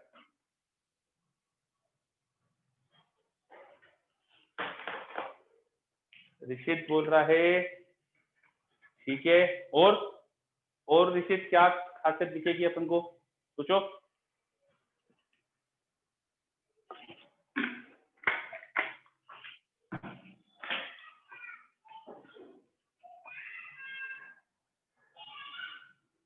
तनुजा, ऋत्विका, देवांश दो है, पारस, फिर बहुत सारे बच्चे हैं यार, कोई भी बताओ। 2-3 बच्चों का रिप्लाई अभी तक मेरे पास। ऋषभ भी सही बताया, पलक भी सही बता रहे। चलिए, तो मैं बताता हूं, अगर ये वीबी हम बढ़ाएंगे, बेस इमीटर का पोटेंशियल ड्रॉप हम बढ़ा देंगे, तो यहाँ हम थोड़ी सी ज्यादा फॉरवर्ड बायसिंग कर रहे हैं। बिकॉज ऑफ दैट डिफ्यूजन जो होगा वो थोड़ा बढ़ जाएगा, और वही तो यहाँ ग्राफ दिखा रहा था। ये वीबी थोड़ा सा बढ़ा देंगे तो डिफ्यूजन करंट ही तो बढ़ता है, वही तो यहाँ समझ में आ रहा है हमको। ठीक है, वीबी की वैल्यू थोड़ी जो कांस्टेंट थी वो थोड़ी सी बढ़ा दी, तो सैचुरेशन यहाँ जो बेस करंट बढ़ रहा था वो इसलिए था कि ज्यादा इमिशन हो रहा था, ज्यादा डिफ्यूजन हो रहा था। अब इमिटर से ज्यादा चार्ज कैरियर आएंगे, कलेक्टर करंट भी तो बढ़ेगा फिर, है ना। इसका मतलब मैं अलग अलग वीबी की वैल्यू पे ग्राफ बनाऊं तो मुझे जो सैचुरेशन कलेक्टर करंट होता है ना वो अलग अलग मिलता है, ऐसा कुछ ग्राफ बनने लगता है। डिफरेंट वीबी पे बनाऊं, ठीक है। ये वीबी की किसी लोअर वैल्यू के लिए बनाया, ये VB की थोड़ी हायर वैल्यू के लिए बनाया, ये VB की थोड़ी और हायर वैल्यू के लिए बनाया, ऊपर जा रहे हैं पोटेंशियल ड्रॉप बढ़ाते जा रहे हैं, VB की वैल्यू थोड़ी थोड़ी बढ़ाते जा रहे हैं, तो मुझे सैचुरेटेड कलेक्टर करंट बढ़ते दिखना चाहिए। Is it clear? समझ में आ रहा है? यस। चलिए, तो ये हो गया अपना प्रॉपरली अब आउटपुट कैरेक्टरिस्टिक, और ये हो गई हमारी इनपुट कैरेक्टरिस्टिक। दोनों चीज हमने देखी, output characteristic and input characteristic. चलिए नोट कर लीजिए, और कुछ भी समस्या है तो पूछ लीजिए, क्योंकि आगे की चीज और ज्यादा खास चीज स्टार्ट होने वाली है।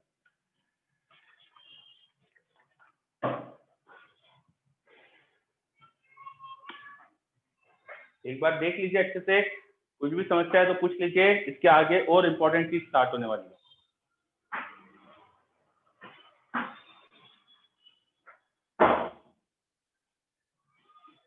Okay, so all clear? Sania sir, ये लास्ट वाला पॉइंट एक बार रिपीट कर दूं। कौन सा लास्ट वाला पॉइंट पहले तो ये बताइए मुझे आप, कौन सा लास्ट वाला point? Which last point? Multiple values of VB, multiple values of VB। Okay, क्या बताया मैंने वहां, क्या बोल रहा था मैं? कुछ तो सुना होगा, बताओ।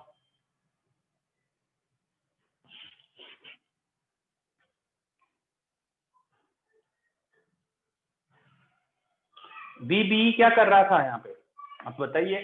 जो VB है उसकी वैल्यू इंक्रीज करने पर उसकी वैल्यू चेंज हुई। VB की वैल्यू जो थी वो एक्चुअली हमारा जो बेस और इमिटर इसका जंक्शन है, इसका पोटेंशियल ड्रॉप है, और ये थोड़ा थोड़ा बढ़ाऊंगा, तो यहाँ मैं फॉरवर्ड बायसिंग को इंक्रीज कर रहा हूँ। अगर मैं VB को इंक्रीज कर रहा हूँ तो मैं फॉरवर्ड बायसिंग को इंक्रीज कर रहा हूँ। यहाँ फॉरवर्ड बायसिंग थोड़ी बढ़ा दूंगा, थोड़ा सा ज्यादा फॉरवर्ड बायस करूंगा तो डिफ्यूजन करंट बढ़ेगा। More number of electron will emit from emitter and they will go to base, because more number of charge carrier are emitted from emitter, तो कलेक्टर का सैचुरेटेड करंट जो है वो भी बढ़ना चाहिए। तो VB की अलग अलग वैल्यू पे अगर मैं VB को थोड़ा बढ़ा दूंगा तो डिफरेंट कांस्टेंट VB मुझे सैचुरेटेड कलेक्टर करंट जो मिलता है वो अलग अलग मिलेगा, because the number of electron which are emitted by emitter वो बढ़ेगी। समझ रहे?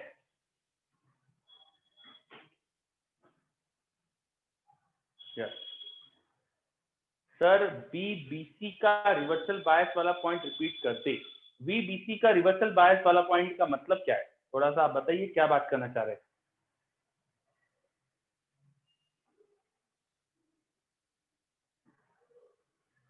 बताइए जल्दी।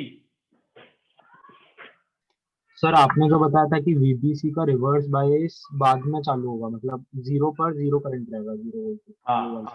हाँ, ये पॉइंट रिपीट करना है। तो आप ये बताइए मुझे, थोड़ा सा मेरे क्वेश्चन का आंसर दीजिए कि VC जब 0 था, VC जब 0 था तो VBC क्या रहा होगा? जब VC 0 रहा था तो VBC क्या रहा होगा?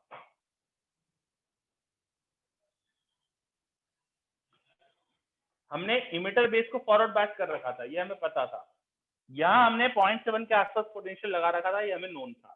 अब मैं पूछ रहा हूँ कि इमिटर कलेक्टर का पोटेंशियल ड्रॉप अगर 0 है और यहाँ करीब 0.7 का अपन ने पोटेंशियल डिफरेंस रखा है कंसिडरिंग फॉरवर्ड बायसिंग, तो यहाँ पोटेंशियल डिफरेंस क्या आएगा? माइनस ऑफ VB आएगा, बिल्कुल सही, माइनस 0.7 आएगा। ठीक है, माइनस 0.7 आएगा। इसका मतलब क्या है कि यहाँ फॉरवर्ड बायसिंग है और P2N जाने पे पोटेंशियल ड्रॉप हो रहा है। अभी आपने माइनस 0.7 बोला तो P2N जाने पे पोटेंशियल ड्रॉप हो रहा है, मतलब ये भी फॉरवर्ड बायसिंग हो गया ना।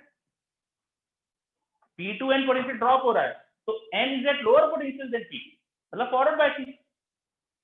P is at higher potential than P, ठीक है, तो P हायर पोटेंशियल हो गया N से, तो वो फॉरवर्ड बायसिंग में आ गया जंक्शन।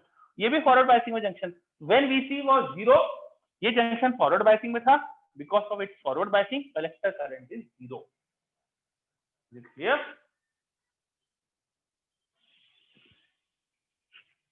Is it clear?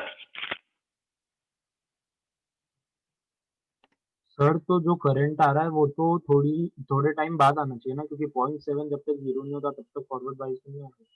हाँ, अच्छा क्वेश्चन पूछा आपने। आप बोल रहे हैं कि जब तक यहाँ VBC को मैं पहले 0.7 पोटेंशियल ड्रॉप था, उसको जब तक 0 नहीं करूंगा तब तक करंट नहीं आएगा। ऐसी बात नहीं है। हम 0.7 पोटेंशियल क्यों लगाते थे? फॉरवर्ड बायसिंग में 0.7 लगाने से क्या होता था, जो रिवर्स इलेक्ट्रिक फील्ड अंदर होती थी वो पूरी तरह से खत्म होती थी। अगर मैं 0.7 से कम पोटेंशियल लगाऊं तो रिवर्स इलेक्ट्रिक फील्ड थोड़ी तो रहती ना फिर, राइट? Yes sir. है ना, तो थोड़ी रिवर्स इलेक्ट्रिक फील्ड रहती है। इसका मतलब जब मैं 0.7 से यहाँ कम पोटेंशियल ड्रॉप कर दूंगा, थोड़ा और कम कर दूंगा, तो इलेक्ट्रिक फील्ड आ जाएगी। मतलब जैसे जैसे हम पोटेंशियल ऑफ कलेक्टर बढ़ाते जा रहे हैं, रिवर्स इलेक्ट्रिक फील्ड क्रिएट होती जा रही है। रिवर्स इलेक्ट्रिक फील्ड मुझे पूरी भी क्रिएट नहीं करना पड़ रही है। 0.4 टाइप तक पोटेंशियल लगाने पर, इतने से ही पोटेंशियल पर इतनी इलेक्ट्रिक फील्ड तो आ जाती है कि जितने इलेक्ट्रॉन आ रहे थे बेस में वो कलेक्टर कलेक्ट कर ले, समझे? क्योंकि डिप्लीशन लेयर की अपनी इलेक्ट्रिक फील्ड होती है, तो वो इलेक्ट्रिक फील्ड इतनी तो हो जाती है कि ऑलमोस्ट सारे इलेक्ट्रॉन को कलेक्ट करने लग जाए। अरे बात समझ में? Is it clear? Yes sir, clear. Okay, चलिए ठीक है। और कोई डाउट किसी को भी? अच्छे से देख लो, वर्किंग सब पूछ लो। चलिए, अब ये सब चीजें क्लियर है तो अब अपन आगे बढ़ते हैं। नाउ अब और भी इंपॉर्टेंट चीज स्टार्ट करते हैं। Output versus input characteristics. Next हम प्लॉट करेंगे output versus input characteristics. Output versus input characteristics, output versus input characteristics. इसका मतलब क्या? मैं क्या करूंगा, ग्राफ बनाऊंगा between VCE and VBE। VCE and VBE के बीच में ग्राफ बनाऊंगा। अब ये जो कैरेक्टरिस्टिक्स मैं बनाने वाला हूं, तो उसके लिए भी मैं कुछ खास चीज का ध्यान रखूंगा। जैसे इस ग्राफ में मैंने बनाते समय ध्यान रखा था कि VBE कांस्टेंट हो जाए। इस ग्राफ को बनाते समय मैंने ध्यान रखा था VCE कांस्टेंट हो जाए। अब मैं क्या करूंगा, क्या मैं VBE या VCE कांस्टेंट रखूंगा? नहीं, इन्हीं के बीच में तो ग्राफ बनाना है मुझे, तो इनको तो कांस्टेंट नहीं कर सकता। मैं क्या करता हूँ, यहाँ पर मैं क्या करूंगा, इस वाले साइड में तो ठीक है, सब वेरिएबल है। ये जो बैटरी का पोटेंशियल है VBB से धीरे धीरे बढ़ाएंगे, उससे VBE चेंज होगा। बैटरी VBB को मैं धीरे धीरे चेंज करूंगा, इससे VBE धीरे धीरे चेंज होगा।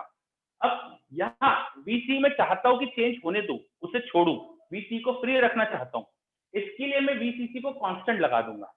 मैं अब एक VCC की जो बैटरी लगाई थी ना, वो कांस्टेंट लगा दूंगा। मैं यहाँ लिख देता हूँ साइड में, VCC इज केप्ट कांस्टेंट।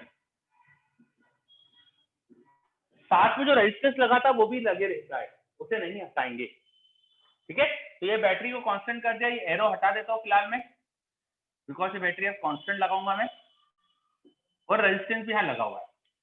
तो आप अब देखिए, जो VCA है वो यहां से यहां अगर जाके देखूं मैं, ये था हमारा इमिटर जंक्शन, ये था हमारा बेस, सॉरी कलेक्टर।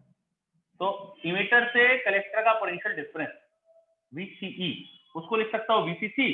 यहाँ पे IC करंट जा रहा था, माइनस ICRC लिख सकता हूँ क्या? VCE will now become VCC minus ICRC। बोल होगा क्या? मैंने ये बैटरी को कांस्टेंट पोटेंशियल का लगाया है, और जो भी यहाँ करंट फ्लो कर रहा है वो IC है। अगर तो यहाँ से VCC पोटेंशियल बढ़ा, माइनस ICRC ड्रॉप हुआ, तो कलेक्टर से इमिटर का जो पोटेंशियल डिफरेंस है हमने KVL से लिख दिया। सही है क्या ये? यस, ठीक है। तो अब मैं बनाने जा रहा हूँ आउटपुट एंड इनपुट के बीच का graph. Output potential difference that is VCE, input potential difference that is VB, इनका ग्राफ। ये ग्राफ बनाने के लिए मैंने क्या करा सर्किट में, VB तो चेंज करना है मुझे, उसके लिए वेरिएबल बैटरी लगा दूंगा VB, लेकिन VCC को कांस्टेंट रखूंगा। अब VCE की वैल्यू जो होगी वो ये हो जाएगी। ठीक है, चलिए अब आगे बढ़ते हैं। अब मुझे बताओ, VB को 0 रखूं अगर, तो क्या होना चाहिए? VB को जब 0 करूंगा तो कलेक्टर करंट कितना आएगा? जब VB को 0 करूंगा तो कलेक्टर करंट क्या आएगा बताइए? When VB is 0, यहाँ का पोटेंशियल डिफरेंस VBE जब 0 है तो कलेक्टर करंट क्या आना चाहिए? ध्वनि बिल्कुल सही, आदित्य बिल्कुल सही, अभिमन्यु वेरी गुड, बाकी बच्चे भी सोच लो, ऋषभ वेरी वेरी गुड, सजल बढ़िया, और भी सोच लीजिए, बिल्कुल सही। पर्व, पलक नहीं, it should be 0, answer is 0, बिल्कुल सही Ritvika, answer is 0। When VB is 0, VBE base emitter potential drop is 0. There is no forward biasing of base emitter junction, and because there is no forward biasing, no charge carrier will be emitted by emitter. Charge carrier emitter से emit ही नहीं होंगे, और वो emit ही नहीं हुए तो collector किसे collect करेगा? Am I right? Collector current will not collect any current. Why? Because no charge carrier is emitted by emitter. Why? Because base emitter junction is not in forward bias mode. So when VB is 0, collector current is 0. Now when collector current is 0, ये point नहीं बनाना है हमको आपको यहाँ पे. When collector current is 0, what should be the value of VCE? When collector current is 0, what should be the value of VCE? बिल्कुल से आदित्य राज सजल, IC is 0 है, यहाँ पुट कर दो IC 0, VCE आपको मिल जाएगा.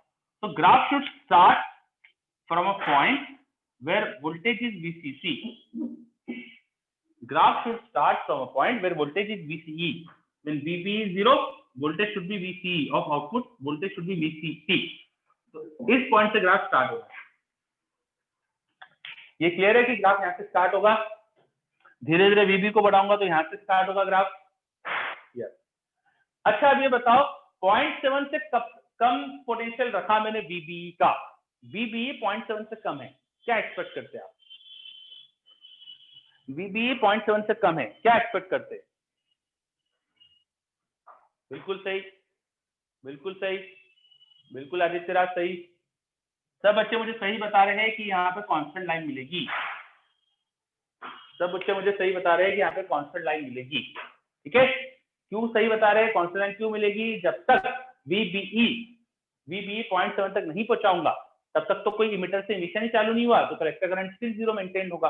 तो 0 कलेक्टर करंट तो एक कांस्टेंट जैसी लाइन दिखेगी. तो till a point when VBE is less than 0.7 हमें कांस्टेंट जैसी लाइन दिखेगी. आफ्टरवर्ड क्या होना चाहिए?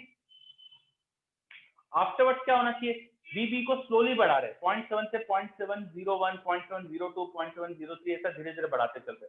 क्या एक्सपेक्ट करते हो आप? Yes, decrease. IC अब आ जाएगा. There should be in collector current. जैसे VB फॉरवर्ड बाइसिंग में आ गया है, VB इतना हो गया कि इमिटर से इमिशन स्टार्ट हो गया, तो there will be an collector current, and because of that collector current now VC will drop, and collector current जितना बढ़ते जाएगा उतना VC ड्रॉप होते जाएगा. Collector current increases when VB increases. हम देख चुके थे यहाँ पे VB को बढ़ाते हैं तो सैचुरेशन कलेक्टर करंट की वैल्यू बढ़ती है. तो collector current will increase when VB is increasing. Collector current increase होगा तो VC ड्रॉप होगा. So there should be a sharp decline in VCE. There should be a sharp decline. मैं थोड़ा कम decline दिखा रहा हूँ क्योंकि मुझे आगे जरूरत पड़ेगी, आप शार्प बनाइएगा. There should be a sharp decline. ठीक है, there should be a sharp decline.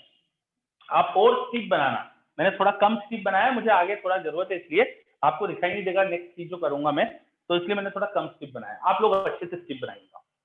चलिए, ये समझ में आया? ऐसे ही होना चाहिए ग्राफ. बताइए.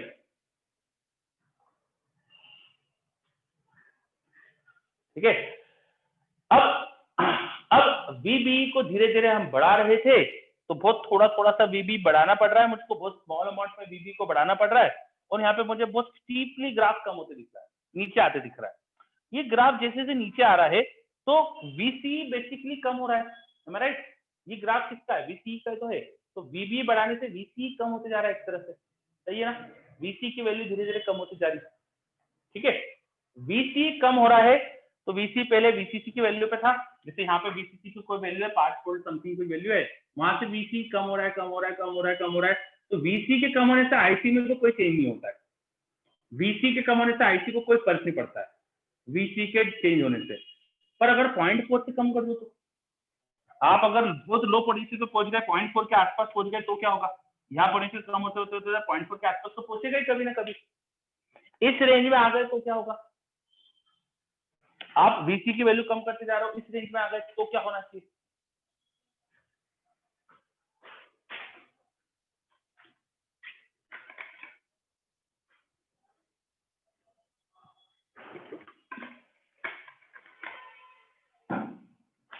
चलिए हम कर क्या रहे, हम VB को बढ़ाते जा रहे थे, है ना, ध्यान से समझिएगा, हम VB को बढ़ा रहे, बेस इमिटर पोटेंशियल डिफरेंस, जो बेस और इमिटर का पोटेंशियल डिफरेंस है बढ़ा रहे। ये बढ़ाने से क्या हो रहा है कि इमिटर से ज्यादा चार्ज कैरियर इमिट होकर बेस में आएंगे और वो चार्ज कैरियर कलेक्टर कलेक्ट करेगा। अब कलेक्टर ने इन चार्ज कैरियर जो आ रहे थे इन्हें कलेक्ट करा, नंबर ऑफ चार्ज कैरियर थोड़ा बढ़ गया तो कलेक्टर करंट के बढ़ने की टेंडेंसी आई।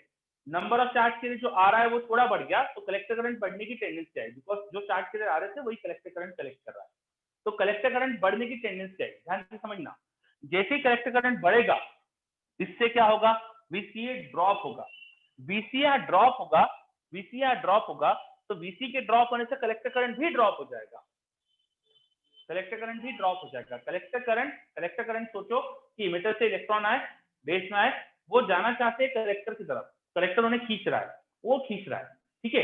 अब इधर से थोड़ा चार्ज करने का नंबर बढ़ गया, वो नंबर बढ़ने से कलेक्टर करंट थोड़ा बढ़ा, जैसे वो थोड़ा बढ़ा VC ड्रॉप हो गया, VC ड्रॉप होने से कलेक्टर करंट कम हो गया। समझ रहे हो, जितना इंक्रीमेंट हुआ तो इंक्रीमेंट से हो नहीं पाएगा, because when collector current is increasing VC will now be decreasing and because of decrement in VC थोड़ा कलेक्टर करंट कम हो जाएगा। सो एक लिमिट के बाद हमें 0.4 के बाद पोटेंशियल में से ज्यादा चेंज नहीं दिखता है, फिर बहुत ही स्लोली पोटेंशियल यहाँ चेंज होता है, ड्रॉप होते रहता है, VC अभी भी ड्रॉप होता है, थोड़ा थोड़ा कलेक्टर करंट बढ़ जाता है लेकिन वो स्लोली ड्रॉप होता है। Clear?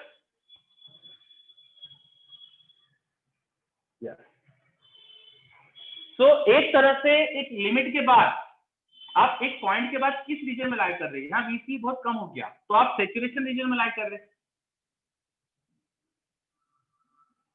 After a particular VB हमारा VC इतना कम हो गया कि हम सैचुरेशन रीजन में लाई करने लग गए, am I right? एक तरह से वो सैचुरेशन रीजन हो गया। और जब शुरुआत वाला रीजन देखेंगे VB इतना था ही नहीं कि यहाँ पे फॉरवर्ड बायसिंग हो जाए, तो उसे तो कट ऑफ बोलेंगे ना अपन, फॉरवर्ड बायसिंग तो हुई नहीं ना आपकी।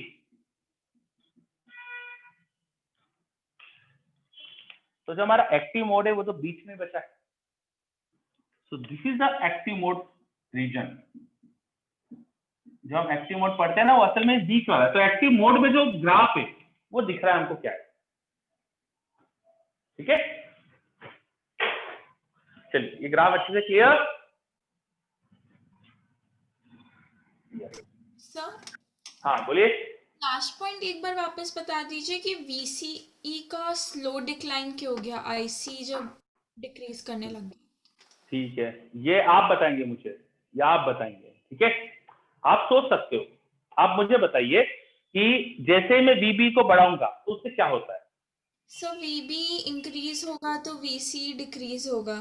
नहीं, आप सर्किट में मुझे जो अपना ट्रांजिस्टर है उसमें सोच के बताओ, बेस इमिटर इसका पोटेंशियल डिफरेंस बढ़ा रहा हूँ तो इमिटर और बेस के बीच में क्या हो जाता है। सो चार्ज कैरियर्स इंक्रीज हो जाएंगे। यस, मोर डिफ्यूजन होगा फिर, सही है। यस तो इमिटर से ज्यादा डिफ्यूजन होने लगेगा।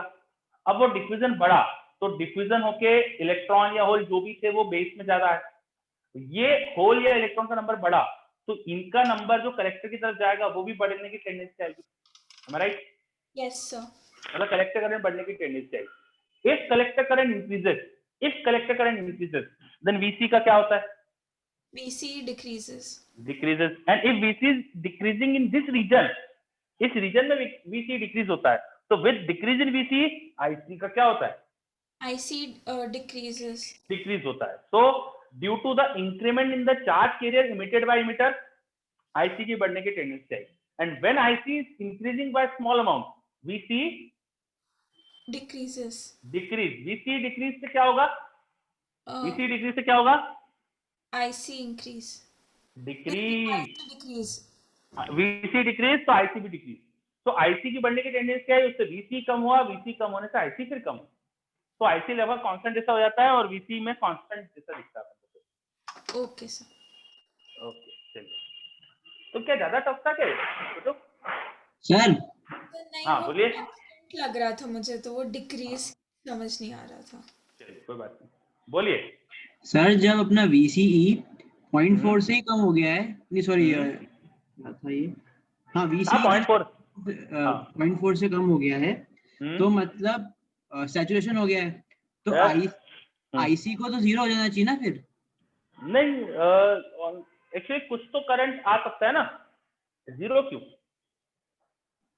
सर? तो फ्लो ही नहीं होना चाहिए ना तो आईसी। इलेक्ट्रिक फील्ड है ना। क्या वीसीए 0.7 से कम होके क्या कलेक्टर करंट यहाँ है नहीं क्या? देखो इस रीजन में मैंने कलेक्टर करंट बनाया ही नहीं क्या? 0 दिखाया क्या यहाँ मैंने कलेक्टर करंट? बताओ। No sir. फिर आप कैसे बोल रहे हैं कलेक्टर करंट 0 हो जाएगा? सही है? Yes sir. ओके, तो अब ये ग्राफ आ गया है, तो बस इस ग्राफ की अपन को जरूरत थी, इससे हम एम्पलीफायर क्या होता है वो समझ सकते हैं। ठीक है, अब मैं अगली चीज स्टार्ट कर रहा हूँ, एम्पलीफायर। ठीक है, तो नेक्स्ट चीज स्टार्ट करते हैं एम्पलीफायर। सर हाँ बोलिए। सर सैचुरेशन और कट ऑफ के बीच में आईसी बढ़ रहा है। सैचुरेशन और कट ऑफ के बीच में आईसी बढ़ रहा है। हाँ ठीक है, इधर आईसी बढ़ रहा था, कट ऑफ से सैचुरेशन जाते आते। हाँ लेकिन सर वो आईसी और वीसीई का जो ग्राफ है उसमें तो कांस्टेंट है ना एक्टिव में, एक्टिव। हाँ तो एक्टिव, यहाँ पर वीबी को जो कांस्टेंट रखा था मैंने, ये भी तो देखो, वीबी को कांस्टेंट रखा तो आईसी कांस्टेंट आया, और वीबी को मैं अगर इंक्रीज कर रहा हूँ तो आईसी बढ़ रहा है ना। देखो आईसी की सैचुरेटेड वैल्यू बढ़ रही ना। अच्छा हाँ ओके सर। ओके चलिए, वेरी गुड। नाउ आप सब नेक्स्ट कॉपी में चीज लिख सकते हैं एम्पलीफायर। मैं हटा दूं, ये इधर का पोर्शन हटा दूं, शुरुआत का पोर्शन हटा दूं, है ना? मुझे लग रहा है सब नोट कर लिया होगा। ओके, किसी का ऑब्जेक्शन नहीं है तो हटा रहा हूं मैं। नेक्स्ट चीज हम पढ़ते हैं एम्पलीफायर। एम्पलीफायर, एक छोटा सा पॉइंट मुझे याद आया, मैंने यहाँ पे बताया नहीं है, प्लीज सुन लीजिए। यहाँ पे एक्टिव रीजन में वीसीई और आईसी, इनसे जो रेजिस्टेंस निकालेंगे, डायनेमिक रेजिस्टेंस, आउटपुट का डायनेमिक रेजिस्टेंस, वो डिफाइन होगा delta VCE upon delta IC.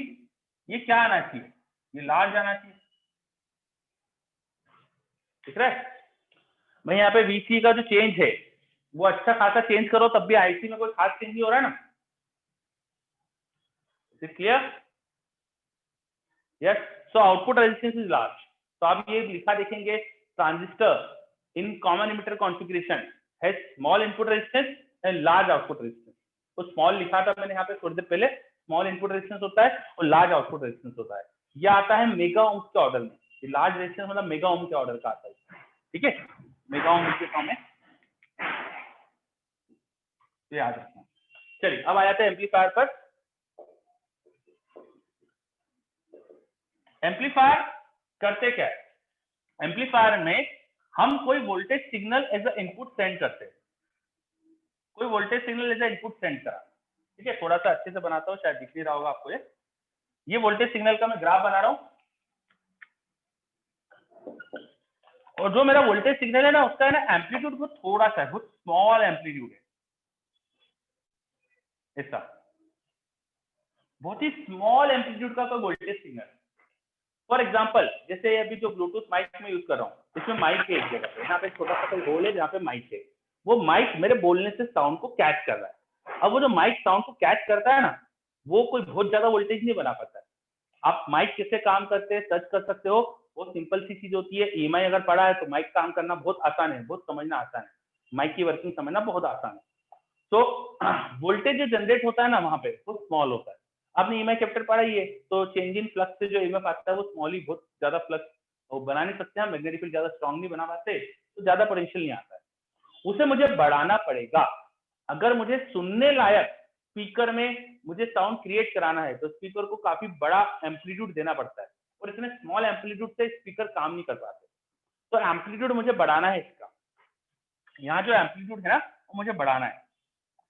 मैं एम्पलीट्यूड बढ़ा दूंगा अगर फ्रीक्वेंसी वगैरह वही रखते हुए, तो अब मेरे पास वोल्टेज ऐसा कुछ दिख सकता है। ये हो गया सेम फ्रीक्वेंसी का बड़े एम्पलीट्यूड का वोल्टेज, सेम फ्रीक्वेंसी का बड़े एम्पलीट्यूड का वोल्टेज। ऐसा मुझे आउटपुट मिल जाए तो उस सर्किट को बोलते हैं हम एम्पलीफायर। एम्पलीफायर मैग्निफाइड और इंक्रीजेस एम्पलीट्यूड, एम्पलीफायर एम्पलीट्यूड बढ़ाता है, समझ में आ रही बात? Amplifier increases amplitude. The small fluctuations in the input potential gives rise to large fluctuations in output potential. Output potential का चेंज यहाँ पर ज्यादा है. यहाँ 0 से लेके मान लीजिए 2 मिलीवोल्ट या 10 मिलीवोल्ट का पोटेंशियल का चेंज था. पोटेंशियल 0 वोल्ट था या 10 मिलीवोल्ट ऊपर था या 10 मिलीवोल्ट नीचे था. तो यहाँ 0 से लेके 2 वोल्ट ऊपर 2 वोल्ट नीचे, ऐसा. मतलब यहाँ पे 2 वोल्ट का स्विंग है ऊपर नीचे और वहां 10 मिलीवोल्ट का स्विंग था. तो ऐसा यहाँ पर इंक्रीमेंट हो रहा है. क्लियर?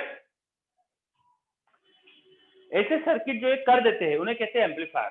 और बहुत आसान है, हमारे लिए बहुत आसान है, क्योंकि हमने अभी जस्ट ये चीज पढ़ी है ना. ये जो हमारा सर्किट था ना, ये बस एम्पलीफायर ही था. कैसे बताता हूँ मैं. थोड़ा सा यहाँ पे डायग्राम बना रहा हूँ, एक थोड़ा सा चेंजेस क्रिएट करके. जो हमारा वोल्टेज सिग्नल था जिसे हमें एम्पलीफाई करना है, वो सिग्नल को इनपुट में लगा दो. ये VBB को लगाओ और VB की वैल्यू इतनी सेट करो, ध्यान से समझते जाइएगा. VBB की वैल्यू इतनी सेट करो कि आप इस एक्टिव रीजन के एकदम बीच में लाए करो. आपने VBB, ये जो VBB बैटरी होती ना, इसको इस वैल्यू पे सेट करा जिससे कि आप एक्टिव रीजन के एकदम बीच में लाए कर रहे. ठीक है. फिर आपने वोल्टेज इनपुट वाला सिग्नल लगाया, वो रेजिस्टेंस जो होता है वो सब लगा लगू दिया. फिर अपना वो एम्पलीफायर का ये जो ट्रांजिस्टर का सर्किट है बनाया. ठीक है, सर्किट बना दिया. ये हमने वही VCC बैटरी लगा दी और ये RC रेजिस्टेंस लगा. अब जो यहाँ का पोटेंशियल ड्रॉप था कलेक्टर और इमीटर के बीच का, उस पर ध्यान दीजिएगा. मैंने जो सर्किट बनाया इस पर ध्यान दीजिए. VBB को हमने इस वैल्यू पे सेट करा है कि हमारा आउटपुट मतलब कलेक्टर इमीटर का जो पोटेंशियल ड्रॉप है वो इस वैल्यू पे आ जाए. Am I right? है ना. जब VBE की वैल्यू क्या आएगी, करस्पॉन्डिंगली आउटपुट VCE की वैल्यू आ जाएगी. सही है क्या? क्या आपको दिख पा रहा है ये ग्राफ? बताइए. Yes sir. हमें कलेक्टर, जो कलेक्टर पॉइंट था ये वाला टर्मिनल और ये जो नीचे इमीटर वाला टर्मिनल है, इनके बीच का जो पोटेंशियल ड्रॉप है, इनको ध्यान से देखना है आपको. इस पोटेंशियल ड्रॉप को हमने कहा था VCE, इसे आपको देखना है. और इसी VCE का ग्राफ आपके पास ये रहा VBE के साथ. VBE मतलब यहाँ का पोटेंशियल डिफरेंस, और यहाँ का पोटेंशियल डिफरेंस इस बैटरी से गवर्न होता था. तो इस बैटरी को हमने पहले इतना वोल्टेज पे सेट करा जिससे कि VBE की वैल्यू यहाँ पे सेट हो जाए सेंटर वाले पॉइंट पे, जिससे कि हमें एक्टिव रीजन के एकदम बीच में आ जाए. ठीक है. अब ये जो मैंने स्मॉल फ्लक्चुएशन वाला इनपुट पोटेंशियल था ना, उसका मैंने जो भी सोर्स था वहां बीच में डाल दिया. जो स्मॉल पोटेंशियल का चेंज वाला इनपुट सोर्स था उसे मैंने यहाँ बीच में डाल दिया. इससे क्या होगा, इससे जो बैटरी का पोटेंशियल है वो थोड़ा फ्लक्चुएट होने लगेगा. Am I right? यहां से यहाँ का पोटेंशियल डिफरेंस टोटल क्या होगा, VBB प्लस VE. तो इस Vin में VBB से जोड़ दो तो एक कांस्टेंट वोल्टेज था VBB, उसमें थोड़ा फ्लक्चुएशन Vin की वजह से आ जाएगा. Am I right? है ना. ध्यान से समझना बच्चों. ठीक है, ध्यान से यहाँ समझते जाइएगा जल्दी से. अब थोड़ा फ्लक्चुएशन हो रहा है VB में, तो VB में थोड़ा फ्लक्चुएशन विद टाइम में मैं ऐसे दिखा देता हूँ. वो थोड़ा बढ़ रहा है, थोड़ा कम हो रहा है, थोड़ा बढ़ रहा है, थोड़ा कम हो रहा है, ऐसे टाइम के साथ फ्लक्चुएशन दिखा रहा हूँ. ये नीचे में टाइम एक्सिस दिखा रहा हूँ, नीचे टाइम एक्सिस है, और VB में ऐसे फ्लक्चुएशन दिखा है.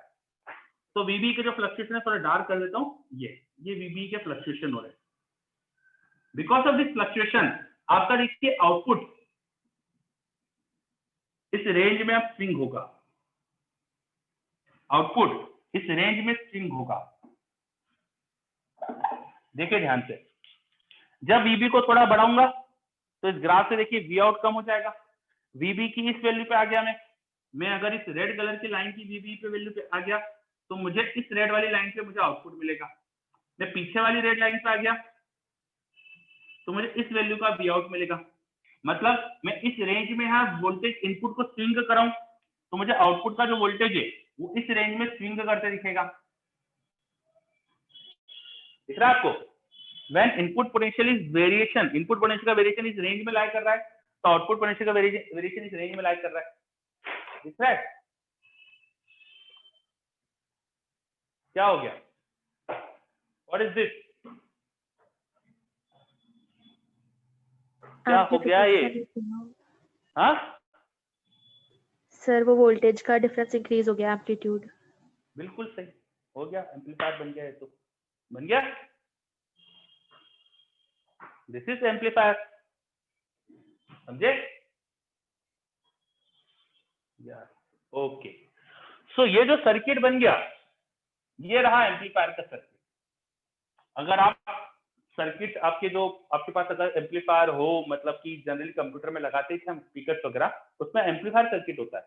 अंदर आप देखेंगे खोल के तो एम्पलीफायर सर्किट मिलेगा, पर it is not very simple circuit like this. ये तो बहुत ही सिंपल सा सर्किट है।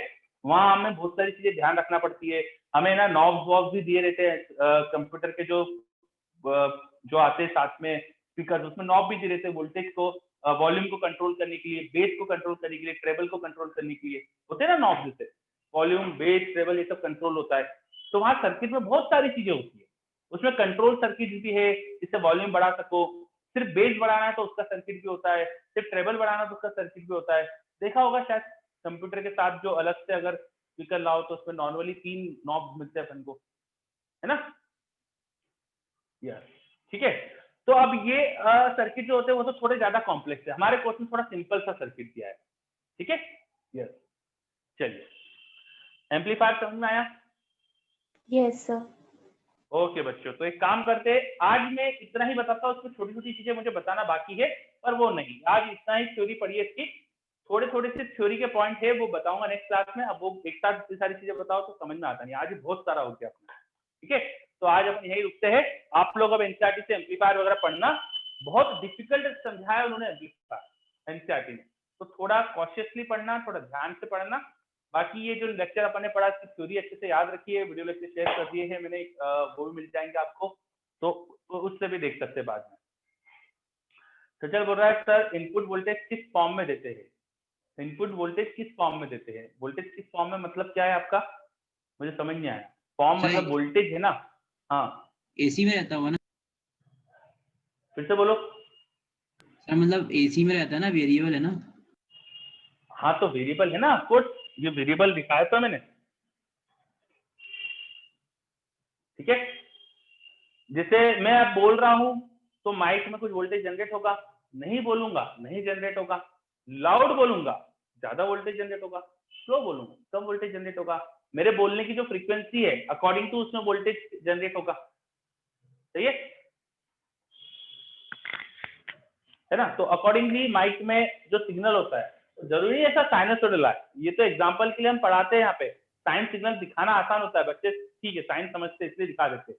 असली के मेरे बोलने से जो सिग्नल माइक में आ रहे होंगे वो ऐसे नहीं आएंगे, वो तो काफी वेरिएबल जिगजैग टाइप के कुछ अजीब से दिखते हैं, आपने शायद कभी देखा भी हो, अजीब से कुछ वेरिएशन दिखते हैं, ठीक है? यस, चलिए ठीक है, आज के दिन एम्पलीफायर इतना पढ़ा अपन ने, इतना सफिशिएंट है हमारे लिए आज के दिन। छोटे छोटे से इसमें एक दो चीजें मुझे बताना है, कपलिंग कैपेसिटर वगैरह क्या होता है वो अपन नेक्स्ट क्लास में पढ़ेंगे, ठीक है? तो आज के दिन की थोड़ी अच्छे से रिवाइज करिएगा, सब चीज अपन ने एम्पलीफायर वगैरह की मेन चीजें तो पढ़ ली है। ओके बच्चों, बाय सबको, एंड करते हैं। कुछ खास डाउट किसी को पूछना हो तो पूछ सकते हैं, अदरवाइज अपन एंड करते हैं क्लास। चलिए ठीक है, तो एंड करते हैं अपन, नेक्स्ट क्लास में मिलते हैं, इसके आगे कंटिन्यू करेंगे। Bye, thank you all of you, thank you.